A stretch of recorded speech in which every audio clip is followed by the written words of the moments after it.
Bonjour à tous et bienvenue pour cette nouvelle vidéo. C'est la deuxième de l'année 2017 et je pense que je vais essayer d'en publier une chaque semaine. Mais il y aura probablement une session de tactique par mois et une partie d'amateur.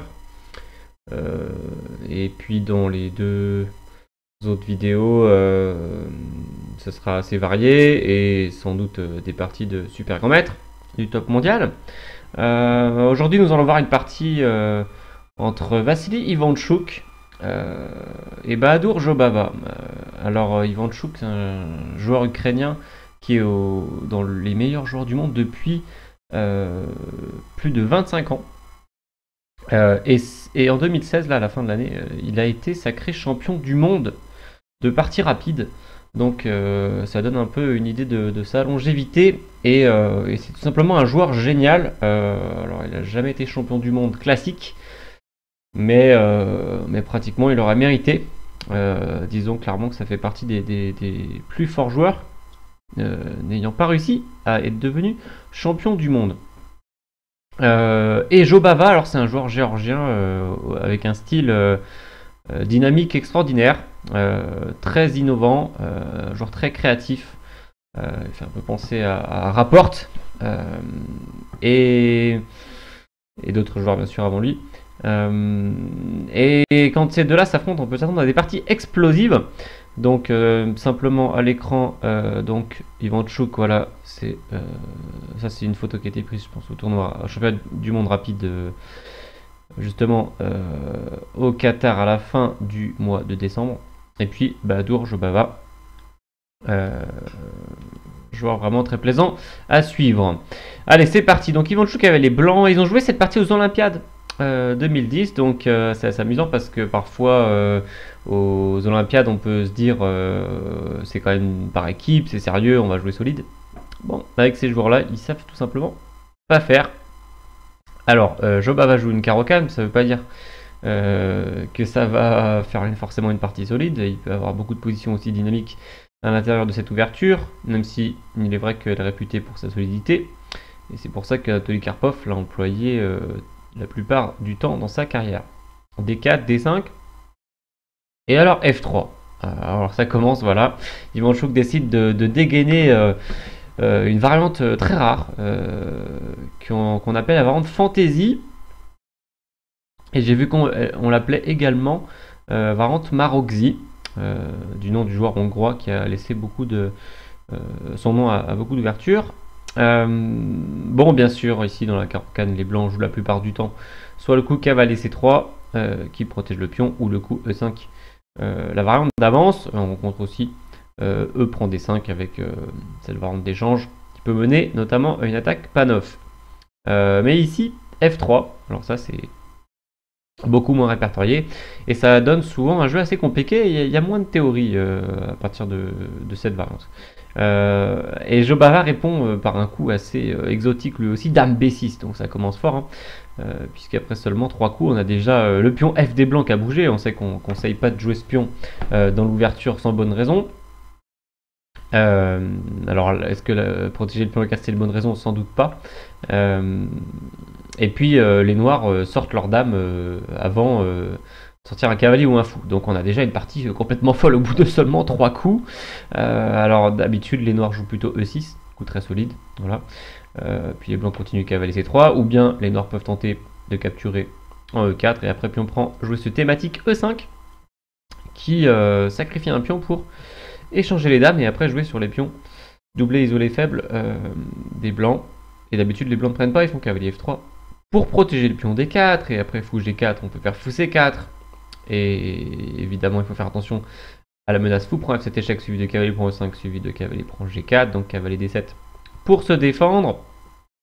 On noter que ça marche pas de l'autre côté. Et puis ici le coup qui a l'air le meilleur pour les blancs, c'est C3 avec cette menace dame B3 qui est assez intéressante. Et bien sûr on va souvent continuer par un petit roc avec un jeu tout à fait dynamique et correct pour les blancs.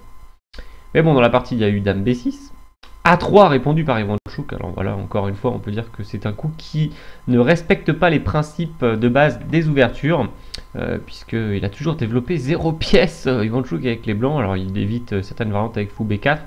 On peut montrer qu'il y a une ligne qui est principale ici, c'est cavalier C3, E5, donc un coup très agressif.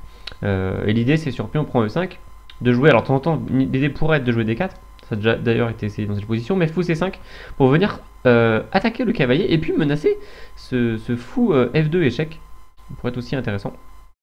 Et d'habitude ici ça continue par cavalier A4, fou F2 échec, roi E2 et dame D4.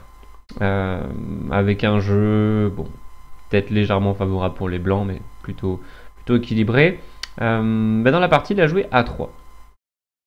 E5 quand même, de la part de Jobava, c'est sûr que c'est pas le type de joueur qui recule. Et il y a eu E prend D5. Alors sur D prend E5, c'était déjà une erreur, hein. Ça aurait été une erreur, parce qu'après fou C5, on a un très très gros problème avec le cavalier en G1. On peut pas par exemple jouer cavalier E2 puisqu'on va se faire mater tout simplement en 2 coups. Après fou F2 échec, roi D2, dame E3 mat.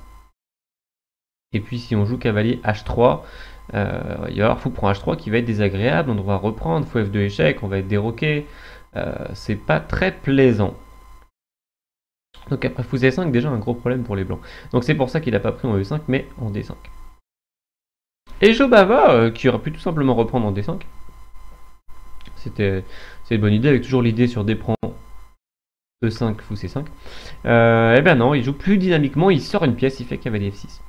D prend E5, cette fois de la part d'Ivanchuk. Et Jobava insiste sur cette idée de fou C5, il fait quand même fou C5. Voilà, il sacrifie le cavalier pour jouer fou C5. Alors apparemment, ça aurait été un peu mieux de jouer simplement cavalier prend D5. Ici, alors les noirs sacrifient un pion, mais ils ont plutôt une bonne position, des bonnes compensations pour le pion. Mais il a joué fou C5. Et alors ici, Ivanchuk était un peu confronté au même problème qu'on a vu tout à l'heure. On ne peut pas jouer cavalier E2 parce qu'il y a mat en 2 coups. On n'a pas très envie de jouer cavalier H3. Du coup, c'est pas évident de trouver quelque chose ici. Et il a trouvé la bonne façon de jouer. C'est de sacrifier carrément après E prend F6. Fou F2 échec. Roi E2, en fait on va voir qu'au départ c'est les noirs qui sacrifient, ils ont sacrifié le cavalier.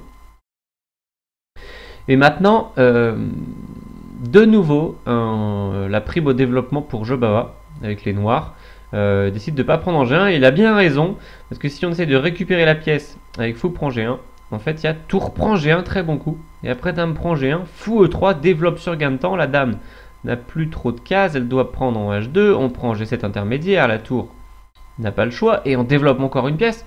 Et soudain, alors qu'on était en retard de développement au départ, on s'en rappelle, on est maintenant en avance. Et on a déjà 2 pions pour la qualité, même si probablement le pion G7 va tomber, mais par exemple s'il fait tour prend G7, on peut essayer de placer un dame D4 intermédiaire, puis sortir la tour très vite, et on va avoir sans doute un très très bon jeu avec les blancs ici, et peut-être des fous F4 aussi après, beaucoup de choses très intéressantes. Donc fou prend G1, c'est pas une bonne idée pour les noirs et il a préféré roquer, il a bien raison. Et une menace assez terrible qui est tour E8, échec. Sur ce roi 2 très très mal placé, alors c'est quand même assez paradoxal la position des blancs puisqu'ils ont toutes leurs pièces sur la première rangée sauf le roi qui a avancé, c'est la seule pièce qui a avancé, donc normalement c'est très très mauvais signe. Et ici d'ailleurs il faut faire très attention parce que tour E8 échec ça peut être vraiment très fort, ça peut mener tout simplement à un échec et mat en fait, hein, puisque sur roi D3 il y aurait dame D4 mat, et puis sur roi D2 il y aurait dame E3 mat, donc ça menace de mat en 2 coups visiblement, et c'est très très bien contré par Ivanchuk par dame D2. Tour 8 échec quand même, roi D1, et tour E1 échec, voilà, donc Jobava décide de gagner la dame, dame prend, fou prend, roi prend, mais c'est contre 3 pièces, en fait, c'est contre tour, cavalier et fou, voilà, donc ça c'est tout à fait intéressant d'avoir tour, fou, cavalier contre une dame, normalement c'est supérieur, un peu supérieur à une dame, mais toute la question ici ça va être de savoir comment les blancs vont se développer. N'oublions pas qu'ils ont joué leur roi, donc ils peuvent plus roquer, ils sont déroqués. Et puis il y a 0 pièce sortie. Donc ça va être l'enjeu par la suite de cette partie. Fou F5 joué par Jobava, plutôt pas mal pour attaquer le pion C2. C prend D5, ça pouvait s'exposer à du cavalier C3, donc il développe sur gain de temps. Ce cavalier prend D5 un peu désagréable, et sur un fou E6 on pourrait juste prendre en G7. Et ok, sur cavalier E6, fou D3, cavalier E5, cavalier E2, on développe de plus en plus. Tout d'un coup on a sorti 3 pièces, même s'il va sans doute prendre le fou. On a quand même un net avantage ici avec les blancs du fait du matériel et qu'on sont en train de rattraper le retard de développement. Fou F5 joué par Jobava. Fou E2 répondu par Ivanchuk, encore un peu paradoxal, hein, puisque on s'attendait plutôt à ce que ce soit le cavalier qui vienne sur cette case, et puis le fou est pas resplendissant ici.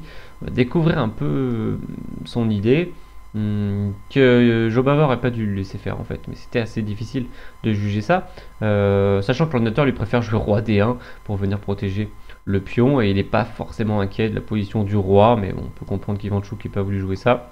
Donc fou E2, cavalier D7. Ok, et là Jobava a fait une petite imprécision, elle aurait dû prendre en C2, puis sur KC3, cavalier D7, avec un jeu un peu meilleur pour les blancs, mais des chances pour les noirs. Après fou E2, cavalier D7, il a voulu encore une fois se développer, hein, c'est sa thématique depuis le début de la partie. Il veut se développer très vite, et d'ailleurs on remarque qu'il a presque fini son développement, puisqu'il n'y a plus que sa tour à sortir. Pion prend C6, alors en fait pourquoi il n'a pas fait fou pion prend C6 d'abord? Parce que il y avait du cavalier prend C6 qui aidait fortement au développement des noirs, donc il a attendu le cavalier bouge pour prendre en C6, B prend C6, et alors là un coup assez hallucinant de la part de Ivanchuk. Vous pouvez mettre la pause si vous voulez le chercher avec les blancs, on pourrait pas croire que les blancs ont un coup hallucinant d'ailleurs, cette position. Alors il a joué fou D1. Bon, ça c'est peut-être le coup de la partie quoi. Parce que c'est dingue, il a développé 0 pièce. En fait ici il a développé une pièce et il la rentre. il la recule plutôt. Pour protéger le pion C2. En fait il estime que ce pion a une assez grande importance défensive dans sa position. Et il accepte de continuer à être ultra sous-développé comme ça. Et en fait il est en train de lui dire, eh bien vas-y, t'as 4 pièces qui peuvent attaquer mon roi, mais j'ai pas peur, je pense que j'ai assez de défense avec mes pièces autour. Ça c'est comme une conception assez fantastique. Je pense qu'il y a beaucoup de joueurs qui auraient tout simplement développé une pièce ici, hein, par exemple cavalier C3. Ça fait sens, ou juste... Oui, alors c'est vrai que le problème c'est qu'on peut pas développer le fou à cause de cette menace sur B2. D'ailleurs c'était une des idées de dame B6 au troisième coup, je l'avais pas mentionné. Et c'est pas si facile de développer le cavalier G1. Donc ok, cavalier C3, mais après, on va trouver comment continuer. Alors il s'est dit, de toute façon, je vais tenir cette position. Et tour E8 échec joué par Jobava. Cavalier E2, ok, il faut pas se tromper hein, quand on est dans des positions comme ça, c'est extrêmement périlleux. Il faut faire très attention, d'ailleurs, c'est un peu un avertissement. Hein, ne faites pas ça dans vos parties. Ne jouez pas comme Ivanchuk. Ivanchuk, joueur génial. Il peut se permettre de jouer comme ça, et même on sait des fois que les super grands maîtres se font punir en allant trop loin, ça peut arriver. Et par exemple, ce joue roi F1, qui est sur le principe a l'air plutôt pas mal comme cachette. Et bien il y a fou prend C2 inattendu qui arrive sur nous, voilà une tactique, et après fou prend C2, dame B5 échec, roi F2 forcé, dame C5 échec, c'est la double attaque de la dame, et on va perdre le fou et dans des très mauvaises conditions, on va être perdant dans cette variante. Voilà. Donc méfiance, méfiance. C'est pour ça qu'il a joué cavalier E2 pour contrer l'échec. Cavalier prend F6, ok. Donc on y voit un peu plus clair. Au niveau du matériel, les blancs ont 3 pièces et un pion. Alors c'est tour, fou, cavalier et pion contre la dame, donc c'est très avantageux point de vue du matériel, mais bien sûr c'est la question depuis tout à l'heure, c'est la même, c'est comment les blancs vont-ils se développer, parce que c'est très désagréable. On voit pas vraiment comment ce fou va sortir tant que le pion B2 sera en prise. Si on avance le pion, ça va fragiliser la position, on va peut-être se prendre des arrivées de dame en D4, ça pourrait être agaçant. Comment sortir la tour, c'est assez difficile. Le fou est coincé en D1. Ça n'a pas l'air fantastique pour les blancs à cause de leur problème de développement. Ah bon, il commence par sortir cette pièce. Et on se rend compte que c'est pas si facile pour les noirs d'attaquer la position blanche. Alors Jobava a décidé de replacer son fou en A6 pour venir appuyer sur le cavalier E2 cloué. Fou C8. A4. Alors, un très beau coup A4 pour essayer de trouver l'idée, en mettant la pause. Bien sûr, s'il nous laisse faire, on va continuer la route, mais dans la partie, il y a eu A5, qui ne laisse pas les blancs se dégager. Et l'idée, bien sûr, c'est de faire un moment tour A3, tour B3. Voilà, sortir la tour par ici. Alors, c'est assez comique parce que d'habitude, on sait que les tours sortent plutôt par la première rangée. Mais quand on n'a pas le choix, il faut improviser et il faut s'adapter. Alors, ici, il aurait pu faire tour A3 d'ailleurs. Ivanchuk, il a joué tour F1. En fait, il va d'abord activer son autre tour. Donc, fou A6. Tour F2. En fait, il barricade sur le cavalier E2. Il défend 4 fois et il dit viens me chercher. Comment tu vas faire pour casser ma défense. Très solide. Alors Jobava il se dit qu'il va essayer d'envoyer son pion H pour essayer d'atteindre la position blanche, mais tout simplement c'est très très dur de l'atteindre. Et finalement Ivanchuk joue tour A3. C'est assez comique parce qu'on sait qu'aux échecs on nous conseille de sortir d'abord les cavaliers puis les fous. Mais ici, Ivanchuk, il fait d'abord les cavaliers, puis les tours. Donc, on sait que les tours, d'habitude, sortent en dernier. Mais ici, il laisse ses fous au départ, et puis il sort ses 2 tours. Parce que c'était beaucoup plus facile, finalement, de les sortir que de sortir les fous. Le fou D1 est coincé, on l'a dit. Et puis, le fou C1 est un peu coincé lui aussi, puisqu'il a la tâche de défendre le pion B2. Hein. Par exemple, on peut montrer, hein, si on respecte le principe, on dit, allez, je sors mon fou, hop, fou G5. En plus, ça empêche H4. Peut-être menace fou prend F6, bam, dame prend B2, attaque la tour, et en fait pas seulement la tour, mais aussi le cavalier, car le cavalier E2 est cloué. Donc soudain, on perd la partie.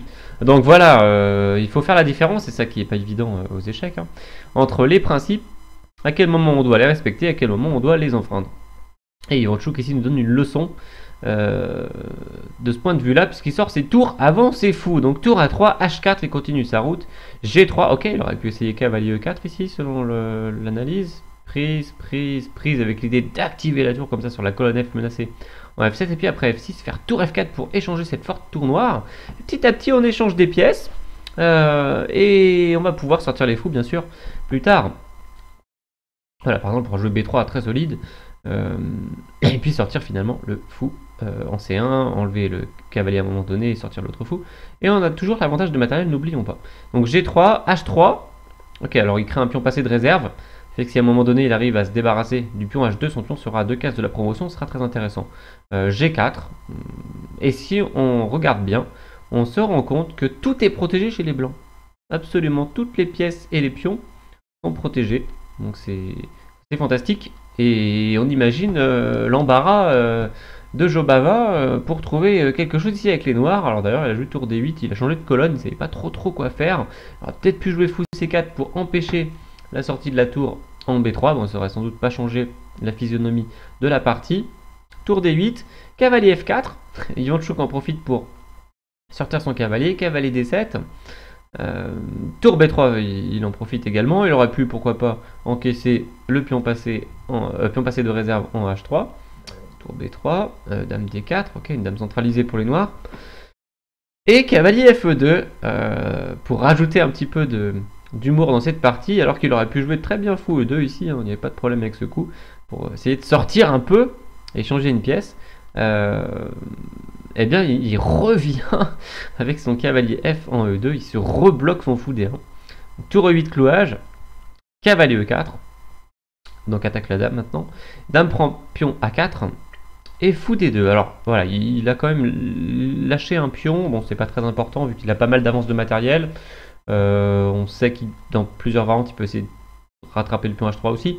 Et il a quand même finalement sorti son fou. Et il veut faire peut-être des choses comme tour A3, tour prend, pion A5. Voilà. Dame A1, alors Jobava qui essaye de rentrer dans la position blanche depuis tout à l'heure se dit enfin c'est l'occasion de m'infiltrer avec la dame, de créer des menaces sur la première rangée, un clouage sur le fou, peut-être avec quelques idées. Sauf qu'en fait on va voir que cette infiltration va causer sa perte. Alors fou C3 joué par Ivanchuk, cavalier E5.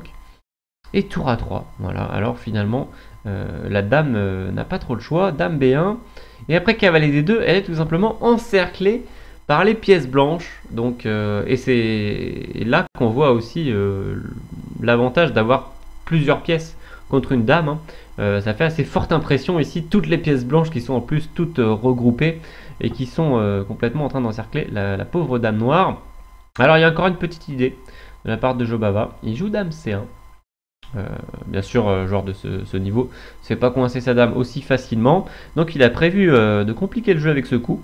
Très malin, car si les blancs prennent la dame, et bien tout simplement, échec et mat avec cavalier prend F3, échec double, et le fou qui surveille la case F1, donc un beau mat. Voilà, donc c'est l'idée de Jobava, donc dame C1, tu peux pas prendre ma dame. Et Ivanchuk a stoïquement répondu par tour prend pion. Voilà, qui attaque le fou. Et là, c'était problématique pour Jobava qui n'a pas trouvé grand chose à se mettre sous la dent. Alors là, il a essayé cavalier G6. Avec l'idée de clouer le cavalier pour toujours que la dame soit sécurisée. Mais bon, il perd le fou à 6 dans la foulée. Alors, il s'est dit que peut-être qu'il pouvait trouver des choses avec son cavalier après cavalier F4. Et voilà, ici, Ivanchuk a conclu la partie de manière assez élégante, encore une fois. Il a joué tour à 8. Voilà, très joli coup. Qui a forcé l'abandon. Donc l'idée, c'est de dévier la tour pour pouvoir prendre la dame. Et c'est très embêtant. Donc par exemple, cavalier G2 échec serait une dernière idée pour Jobava. Après tour prend G2. On menace la tour en E8. Donc il faut faire tour prend A8. Et puis ici, on peut prendre la dame.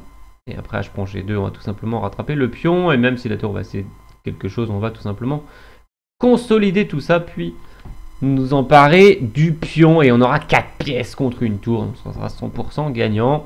Notez qu'il aurait pu, pourquoi pas aussi, se permettre un tour prend C6. Il fallait juste faire attention, par contre on pouvait laisser des petites contre-chances à l'adversaire, faut essayer d'éviter ça quand on a une bonne position. Donc cavalier G2 échec, par exemple on peut pas faire roi F1 puisque dame prend D1, échec et mat, c'est quand même la douche froide. Hein.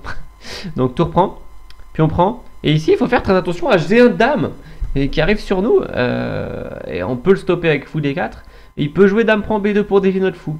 Mais bon, c'est pas si grave, on peut faire fou prend B2, G1 dame, échec, cavalier F1, et soudain, en fait, après dame G2 qui attaque le pion, on va juste le défendre, et on a une armada de pièces contre la dame, on a 4 pièces et 2 pions contre la dame, donc c'est, encore une fois, totalement gagnant. Juste un peu coincé, il va falloir se dégager, bon, ça va se faire petit à petit, c'est pas un problème, donc il avait du choix. Voilà pour cette partie spectaculaire qu'il a fini par tour à 8. Donc spectaculaire parce qu'on n'a vraiment pas l'habitude de voir ça. Alors, avec des joueurs comme Ivanchuk et Jobava, on peut s'attendre, on peut avoir la garantie d'avoir des parties créatives. C'était le cas dans cette Olympiade 2010. Et comme j'avais dit, en partie par équipe, on pourrait s'attendre à du jeu solide, mais avec ces joueurs, c'est impossible. La plupart du temps, il y a le feu sur l'échiquier. Voilà, ça me fait penser aussi au style d'Alexei Shirov. Et puis on va. Alors, je vous ai préparé un petit bonus, un bonus spécial, une partie qui a été jouée au championnat du monde de partie rapide. Alors justement, c'est l'occasion, hein, puisqu'on parlait d'Ivanchuk qui a remporté cette partie, d'insister sur son titre mondial de partie rapide, avec notamment une victoire contre Carlsen. Donc superbe performance, c'était un 15 rounds, hein, du monde de partie rapide en 2 jours. Et on va voir une partie de Jobava. On va un peu... alors, tac, tac, tac. Voilà, on va voir Jobava dans ses œuvres, puisque là il avait été un peu malheureux contre Ivanchuk, mais c'est un joueur fantastique. Alors peut-être qu'à d'autres occasions on reverra des parties de Badour. Et là c'était la ronde 14 du championnat du monde de rapide également. Et bon, il n'a pas très bien figuré dans ce championnat Jobava. Mais pour dire aussi le niveau du championnat, il a fini vers la 70e place. Mais bon, la ronde 14, c'était la dernière ronde, il avait encore de l'énergie pour jouer cette partie contre Atabayev. Bon, Atabayev qui n'est pas non plus joueur très fort, je sais même pas s'il a le titre de grand maître. Bon, il a un classement rapide de 2492. En tout cas un joueur quand même de bon niveau. Et Jobava les blancs, il ouvre 4 et Atabayev répond par une sicilienne, Najdorf, qui survient après le coup A6. Voilà, alors fou G5 joué par Jobava, donc c'était la ligne qui était beaucoup jouée dans les premiers temps sur la Najdorf. Elle a un peu disparu et puis elle est de retour depuis quelques années, et notamment eu des parties spectaculaire au London Classic, avec malheureusement pour lui Maxime Bachelagrave qui a subi une déroute contre Nakamura. Nakamura lui-même qui s'était pris un sacrifice de dame préparation maison contre Caruana. Donc des très belles parties ces temps-ci sur cette variante. Cavalier BD7, la plupart du temps les noirs répondent le coup E6, mais ici Tabayev a voulu jouer cavalier BD7 qui est un autre coup jouable, moi je rencontre beaucoup moins. Dame 2, alors encore une fois, coup un peu paradoxal, hein. C'est vrai que si on se concentre sur les principes de développement, on peut dire ici qu'il y a des choses étranges qui se passent, les noirs sont pas très bien développés et les blancs viennent de mettre leur dame devant leur fou. Mais c'est pour jouer le grand roc. Alors H6, fou prend F6, la plupart du temps on recule plutôt avec fou H4, mais fou prend F6 pour jeu baba, cavalier prend F6, on voit que ça dégage quand même pour le fou C8, grand roc, voilà, donc il a quand même développé un peu plus vite, dame C7, F4, coup classique dans la sicilienne pour contrôler le centre et essayer de placer un moment la poussée E5, E6, alors pourquoi pas E5 pour les blancs, mais il y aurait cavalier F5 qui serait envisageable pour... plutôt E5 pour les noirs et cavalier F5 qui sont envisageables en réponse pour les blancs.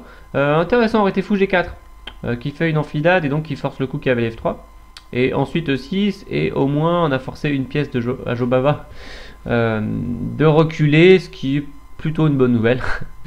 Voilà, c'est peut-être la meilleure ligne. Bon, il y a eu E6, G3, fou 7, ok, il se développe, fou G2, fou D7, et Jobava qui est quand même maintenant très bien développé, il a même relié ses tours, et il joue E5, voilà, en avant, pion prend, et ce cavalier malheureusement pour lui n'a pas trop de cases agréables, et il peut pas venir en D5 puisqu'il y a le cavalier et le fou qui surveillent, et donc il doit aller se cacher sur la case H7 qui est vraiment pas très plaisant. Roi B1, un coup typique après le grand roc pour éviter des problèmes par exemple d'échecs sur cette diagonale, ou sur la colonne des histoires. Voilà, c'est une colonne très importante pour les noirs dans la sicilienne. Tour C8 justement, joué par Atabayev, et H4, un très bon coup positionnel de Jobava qui enferme en quelque sorte le cavalier H7 là qui peut pas tenter une sortie par cavalier G5. Ça stoppe aussi le fou, donc ça restreint beaucoup les pièces adverses. B5 joué par Atabayev, coup classique aussi pour venir essayer de chasser le cavalier. Et après tour H1 qui développe la dernière pièce finalement. Atabayev en a un peu trop voulu et il a joué B4. Ici il aurait dû tout simplement roquer, et pas de problème, il avait une position quand même tout à fait honorable, et même si on peut imaginer que Jobava va essayer d'envoyer des attaques évidemment sur ce petit roc, peut-être à base d'un moment de sacrifice de pion comme ceci, mais tout reste à faire. Alors qu'après B4 joué dans la partie par Atabayev, eh bien vous pouvez mettre la pause pour essayer de deviner la suite de Jobava. Alors il a joué un sacrifice de pièces, cavalier D5, hein, il recule pas, hein, ce joueur, c'est ça, c'est le type de joueur qui ne recule pas. Je crois qu'il y a une citation, c'est les Russes ne reculent pas, et bien apparemment les Géorgiens non plus. Bon, on sait que la Géorgie c'est pas très loin de la Russie. Cavalier D5. Alors on rencontre souvent un sacrifice cavalier D5 dans la sicilienne, mais d'habitude pas sous cette forme. C'est-à-dire que d'habitude le pion E5 est encore en E4 et l'idée c'est que sur prise on va faire pion prend, ça va ouvrir la colonne. C'est plutôt ça la thématique de cavalier D5. Là c'est cavalier D5 venu un peu de nulle part. On sait pas trop ce qui va se passer après. Alors je sais pas si vous avez prévu la suite. Après E prend D5, il fallait bien sûr prévoir la suite, hein. Alors on pourrait penser à des coups comme E6, mais ce serait pas aussi efficace que le coup qu'il a joué. Ici il a placé un monstrueux tour prend F7, bam. Sacrifice de tour après un sacrifice de cavalier, et là le roi va se faire attaquer très méchamment en plein centre. Notez que c'est important que le cavalier D4 tienne le pion C2 si à un moment on veut vouloir emmener la dame à l'attaque. Sinon on aurait pu se faire mater du couloir après un dame prend et dame C1. Voilà. Donc ça faut faire très attention au niveau défensif. Bon, mais là tour prend F7 c'est un coup génial d'attaque. Alors avant de voir la suite de la partie, on va peut-être montrer rapidement ce qui se passe sur des coups où les noirs refuseraient le sacrifice. Alors j'ai des variantes assez spectaculaires. Bon, sur dame C5, spectaculaire dame F2, pourquoi? Parce qu'on menace dame prend F7, et en fait après un coup comme petit roc qui a l'air solide, on place un très malin cavalier B3 qui attaque la dame, et en fait la dame est surchargée par rapport à la défense du fou en E7, et après un échange de dames on va faire bien sûr le cavalier prend E7, échec intermédiaire suivi de tour prend dame avec une pièce supplémentaire, sachant qu'il y a le fou D7 qui traîne aussi. Il y a un peu tout qui traîne en fait. La tour aussi traîne. Alors, ça gagne. Alors ok, sur Dame D8, qui a l'air solide, on se dit, allez, je défends mon fou par l'arrière, il va rien m'arriver de mal, il n'y a pas un fou qui peut venir par ici pour m'embêter. Et ben cavalier F4 simplement. Et après petit roc, on pourrait se dire que ça va pour les noirs, mais après fou E4, soudain, il y a des grosses attaques qui arrivent sur le roi noir. On va voir par exemple, alors par exemple Dame A5, c'est rigolo, coup assez normal pour essayer d'attaquer. Après Dame D3, soudain le cavalier H7 dont on avait parlé tout à l'heure n'a pas de case. C'est tragique pour lui. Donc vraiment assez amusante, on gagne une pièce comme ça. Et s'il joue tour E8 en disant ok, je vais faire une case pour mon cavalier quand même, pour pas le perdre, et ça pourrait être une défense solide. Eh bien soudain, les blancs vont reporter leur attaque sur les cases noires. Après cavalier H5, on va attaquer les cases noires. En fait, là, il aura envie de faire fou F8 pour défendre la case G7, mais on va faire Dame D3 toujours, et le cavalier sera toujours coincé, donc il peut pas mettre ses deux pièces en F8 en fait, c'est problématique. Donc il va mettre, s'il met son cavalier, voilà, on va pouvoir basculer sur des attaques très puissantes à base de Dame G4. Ce sera pas du tout simple pour lui de défendre ici. Ou même d'ailleurs peut-être qu'on va commencer par un sacrifice de pièces, ça va être beaucoup plus fort je pense. Et j'avais mis G6 comme défense. Et là, on peut jouer Dame G4. Hein. C'est très fort toujours parce qu'on menace fou pour G6. Et d'avoir des attaques terribles qui arrivent un peu dans tous les sens. J'imagine que sur cavalier, ici on va placer des tours prend F7, prise, tour échec. Et si on va par ici, fou prend G6. Et je vois pas trop comment il va survivre à cette attaque. Mais après G6, on a une variante très jolie. Et c'est pour ça que vous l'avez sélectionné. Avec tour prend F7, quand même, un peu comme dans la partie, et comme dans la vente qu'on a fait juste avant, qui explose tout simplement le roc de l'adversaire. Donc roi prend, fou prend G6 échec, en fait on continue dans l'aspiration, il prend mes pièces pour que je te mate. Donc sur roi prend, on fait dame E4 échec, et roi prend, en fait il monte de plus en plus haut, et il va se faire tout simplement mater en 2-3 coups. Voilà, donc s'il vient ici, dame F3, mat. Et puis ici, il recule. Tour H5 mat, à moins qu'on préfère. Cavalier F3 mat, c'est au choix. Voilà, s'il n'avait pas accepté le fou, en fait, ça aurait pas changé le résultat, puisque après Dame E4 échec, roi H8, Dame G6, on menace. Dame G7 mat. Il fait tour G8, on fait Dame prend H6 mat, donc il doit faire fou F8, et maintenant on fait cavalier F6, et on menace Dame H7 mat, mais aussi Dame G8 mat, ce qui fait qu'il n'a pas de solution satisfaisante à part sacrifier sa dame. Voilà pour quelques variantes d'attaque qui auraient pu se produire en cas de refus du sacrifice de Jobava, mais ça ne permettait pas de s'en sortir. Donc E prend D5 joué par Atabayev dans cette partie rapide de championnat du monde. Tour prend F7. Voilà, sacrifice spectaculaire du géorgien. Il y a eu roi prend F7, ok, s'il fait dame C5 par exemple, pour essayer de défendre par exemple le pion D5, on fait juste E6, le fou doit partir, dame H5, et l'attaque est juste terrible, le roi va devoir se mettre en D8, il va se faire attaquer de tous les côtés, peut-être qu'on va placer du... Ah oui, donc faut faire attention, hein, par exemple sur roi D8, faut pas se dire, ok, cavalier prend D5 avec l'idée tour prend D5, puisque justement on se prend le mat dont je l'ai parlé tout à l'heure, le mat du couloir. Voilà, faut faire très attention toujours aux contre-chances de l'adversaire.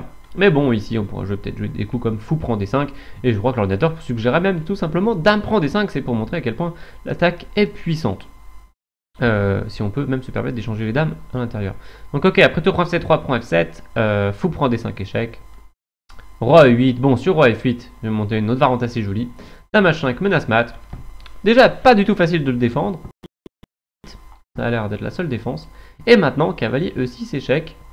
Après roi G8 forcé, on pourrait prendre la dame sur échec, ce serait pas mal, mais il y a un mat génial ici. Dame prend fou, échec, tour prend, cavalier F4 échec, tout simplement, et on prépare le réseau de mat.